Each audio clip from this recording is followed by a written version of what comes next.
आधी रात को यूक्रेन की राजधानी कीव पर हुआ ड्रोन से भयानक हमला।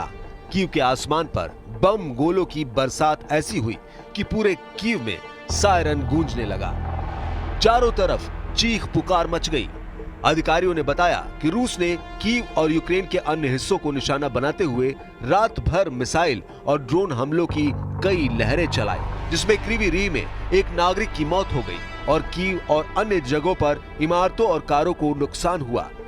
मेयर विटाली क्लिट्स्को ने टेलीग्राम पर कहा कि राजधानी पर अलग अलग फ्रीक्वेंसी वाले ड्रोन हमलों ने कई आवासीय घरों और कारों को नुकसान पहुंचाया है, लेकिन किसी के घायल होने की तत्काल कोई रिपोर्ट नहीं है। यूक्रेन की वायुसेना ने रविवार को कहा कि रूस ने रात भर के हमले में 267 ड्रोन लॉन्च किए।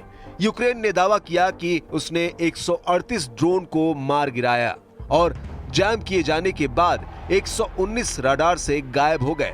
साथ ही रूस ने 3 बैलिस्टिक मिसाइलें भी लॉन्च की। इससे पहले रूस ने यूक्रेन के दक्षिणी पूर्वी शहर जापोरिजिया पर जबरदस्त हवाई हमला किया था। हमले में कम से कम 13 लोग मारे गए और 63 घायल हो गए। विस्फोट से घायल निवासियों के साथ साथ सड़क पर शव बिखरे पड़े थे। इसके बाद भड़के यूक्रेन ने रूस के अंदर एंगेल्स शहर में एक तेल डिपो पर हमला बोला। ये रूसी परमाणु बमवर्षक विमानों के लिए ईंधन की आपूर्ति करता था। हमले के बाद डिपो में भीषण आग लग गई। यह हमला इस मामले में महत्वपूर्ण माना जा रहा है कि यूक्रेन का दावा है कि इसके लिए स्वदेशी हथियार का इस्तेमाल किया गया है। रूसी अधिकारियों ने क्षेत्र में बड़े ड्रोन हमले को स्वीकार किया है। जनरल स्टाफ ने कहा कि सीमा से लगभग 600 किलोमीटर पूर्व में रूस के सेराटोव क्षेत्र में एंगल्स के पास तेल डिपो स्थित है। यूक्रेनी सेना ने क्रिस्टल तेल डिपो में कई विस्फोटों की सूचना दी।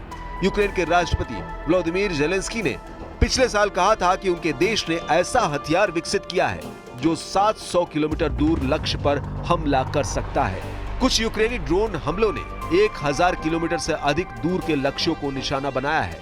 रूस यूक्रेन युद्ध के 3 साल कल पूरे हो रहे हैं। इस जंग में अब तक दोनों देशों के 2 लाख से ज्यादा सैनिक मारे जा चुके हैं। करीब 8 लाख सैनिक घायल हुए हैं। यूक्रेन के 1 करोड़ से ज्यादा लोग बेघर हो चुके हैं।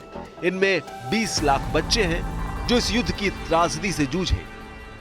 ये सेकेंड वर्ल्ड वॉर के बाद यूरोप में सबसे बड़ी तबाही है।